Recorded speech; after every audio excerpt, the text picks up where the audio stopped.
उत्तर प्रदेश के मुख्यमंत्री योगी आदित्यनाथ, पूर्व मुख्यमंत्री मायावती, सपा के प्रत्याशी आजम खान, केंद्रीय मंत्री मेनका गांधी, ऐसे तमाम नेता हैं जिन्होंने चुनाव के दौरान बदजुबानी की है, जिन पर चुनाव आयोग ने पहली बार आर्टिकल 324 के तहत कार्रवाई की है। लेकिन क्या आर्टिकल 324 के तहत जो कार्रवाई की गई है वो सही है?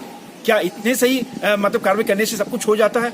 चुनाव आयोग के पास शक्तियां क्या हैं? हालांकि चुनाव आयोग ने इन शक्तियों का जो उपयोग किया है इससे खुद ही पीठ थपथपा रही है। लेकिन इसी विषय पर हमारे साथ बातचीत करने के लिए मौजूद हैं कानून के एक अच्छे जानकार हैं, सुप्रीम कोर्ट के लॉयर हैं मिथिलेश पांडे। ऐसे बात करें सर, चुनाव आयोग ने अपनी पीठ खूब थपथपाई है कि हमने पहली बार उत्तर प्रदेश के मुख्यमंत्री योगी आदित्यनाथ, पूर्व मुख्यमंत्री मायावती, सपा प्रत्याशी आजम खान, केंद्रीय मंत्री मेनका गांधी के खिलाफ कार्रवाई की। क्या कहेंगे, कार्रवाई ठीक है ये?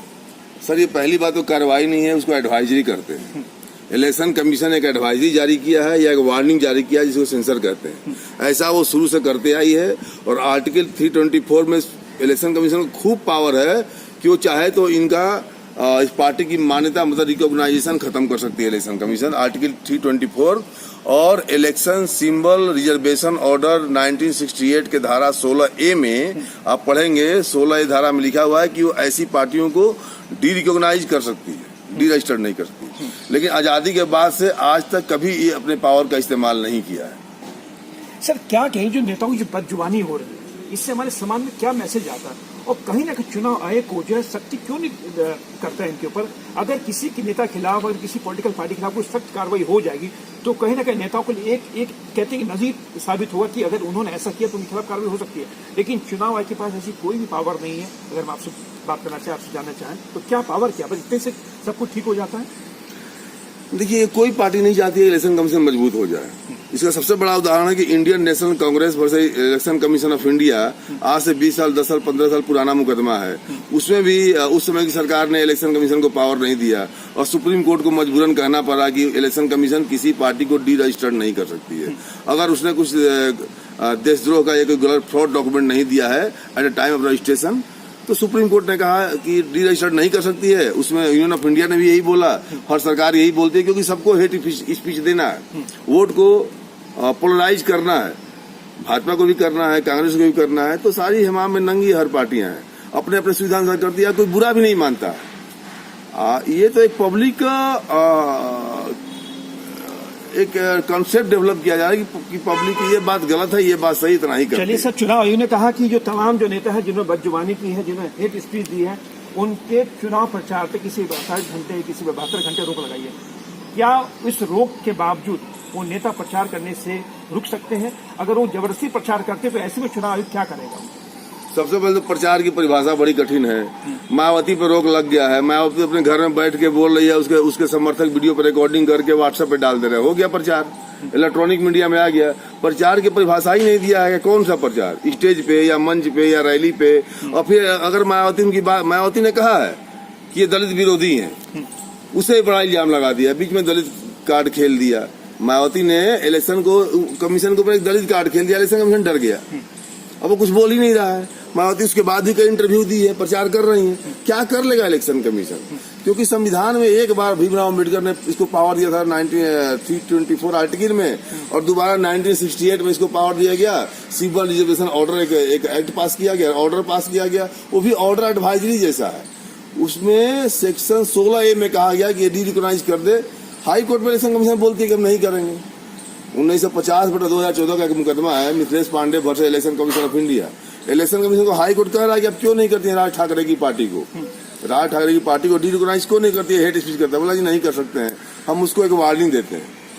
ये मुकदमा 8 साल से चल रहा है, तो वार्निंग दे सकता है, स्टेप नहीं ले सकता। ये दंतहीन सर्प है। आर्टिकल 324 की बात करें, जिसकी चुनाव आयोग ने खुद अपने आप तारीफ की कि हमने कार्रवाई की है। आर्टिकल 324 क्या कहता है और इसमें सिर्फ इतने तक ही संभव है कार्रवाई करना किसी नेताओं के खिलाफ जो हेट स्पीच देते हैं? सर, आपने एक पहले इंटरव्यू लिया था कि रिटायरमेंट के बाद उनको लिक्रेटिव जॉब मिलता है, उसी संबंधित ये मामला है मोटा मोटी। इलेक्शन कमीशन ने उसी को अपॉइंट किया था जो सरकार का चहेता होता है। वो किसी पॉलिटिकल पार्टी के खिलाफ एक्शन नहीं लेता है, और क्योंकि इसका कोई निदान नहीं है। चुनाव के बीच में मान लिया मैं नामांकन रद्द कर दिया, वो हाईकोर्ट से स्टे ले आएगा, पूरा चुनाव आप थोड़े रोकिएगा। ये व्यवहारिक नहीं है। इलेक्शन कमीशन एक बिना दांत का सांप है जिसमें विष नहीं है। वो सिर्फ टोका टोकी कर सकता है, रोका रोकी कर सकता है, बोल सकता है ऐसे मत करो, वो कहेगा हम करेंगे तो कुछ नहीं हो सकता। अगर सर 324 की बात करें तो वो क्या कहता है, क्या कहता है? 324 एक आर्टिकल है संविधान में, उसमें ये कहता है कि election commission is fully empowered to conduct election, to supervise election and to take all necessary steps for free and fair election. साफ सुथरा चुनाव संपन्न कराने के लिए वो सारे काम कर सकता है, लेकिन वो डिपेंडेंट किस पे है? पुलिस पे। पुलिस बोलेगी अरेस्ट नहीं कर सकते बिना वारंट का, फिर वहाँ आईपीसी सीआरपीसी आ जाता है। वो बोलेगी इसको हेट स्पीच मत दो, तो बोलेगा हेट स्पीच नहीं तो हम अपने समाज को जागरूक कर रहे हैं, मुस्लिम समाज को। आप उस पर इलेक्शन कमीशन उसका नॉमिनेशन रद्द करेगा, वो हाई कोर्ट से स्टे ले आएगा, तब तक चुनाव का डेट खत्म हो जाएगा। तो ये संभव नहीं, व्यवहारिक रूप से ये संभव नहीं है। इसीलिए सिंबल रिजर्वेशन ऑर्डर बनाया गया। 324 के अलावा 1968 सिंबल रिजर्वेशन ऑर्डर बनाया गया, उसके 16A में लिखा गया कि इलेक्शन कमीशन को पावर दिया गया, फिर भी काम नहीं चला। फिर मॉडल कोड ऑफ कंडक्ट बनाया गया, फिर भी काम नहीं चला। फिर आरपी एक्ट बनाया गया, पीपल ऑफ रिप्रेजेंटेशन एक्ट, कि कैसे पार्टियां बनेगी, कैसे बिगड़ेंगी, कैसे इसकी मान्यता खत्म होगी, फिर भी काम नहीं चला। तो मॉडल कोड ऑफ कंडक्ट में 2 धाराएं और जोड़ी गई, फिर भी काम नहीं चल रहा है। ऐसे ही लोग सुनते रहेंगे, हेट स्पीच देते रहेंगे, तब तक मॉडल कोड ऑफ कंडक्ट का टाइम खत्म हो जाए, इलेक्शन बीत जाएगा, सरकारें भूल जाएंगी, फिर नई सरकारें आएंगी, फिर यही इतिहास होगा। चलिए सर, धन्यवाद। ये तो सुप्रीम कोर्ट के सीनियर एडवोकेट मिथिलेश पांडे जो हमसे बात कर रहे थे। इन्होंने बहुत अच्छी बात कही कि चुनाव आयोग को लेकर, चुनाव आयोग जो एक संवैधानिक संस्था, लेकिन अगर चुनाव आयोग की स्ट्रक्चर की बात करें तो दंतविहीन आयोग है, जो कार्रवाई नहीं कर सकता, सिर्फ डरा सकता है। डरा भी कितना सकता है और अपने दायरे में लेकर रहकर डरा सकता है। हालांकि 324 आर्टिकल के तहत जो अपनी पीठ खुद थपथपा रहा है कि तमाम हेट स्पीच देने के मामले जो उन्होंने जो नेताओं के खिलाफ जो कार्रवाई की है, उस कार्रवाई की परिभाषा क्या है वो इसमें पूरी तरह से मोटिफाई नहीं है। लेकिन कहीं ना कहीं हमारे समाज के अंदर इस बात के इलेक्शन में जो नेताओं की बदजुबानी जो सामने आ रही है, उससे ये समझ में आता है कि हमारे नेता किस स्तर तक गिर सकते हैं। कैंपस राहुल के साथ सुरेश झा, न्यूज़ नेट।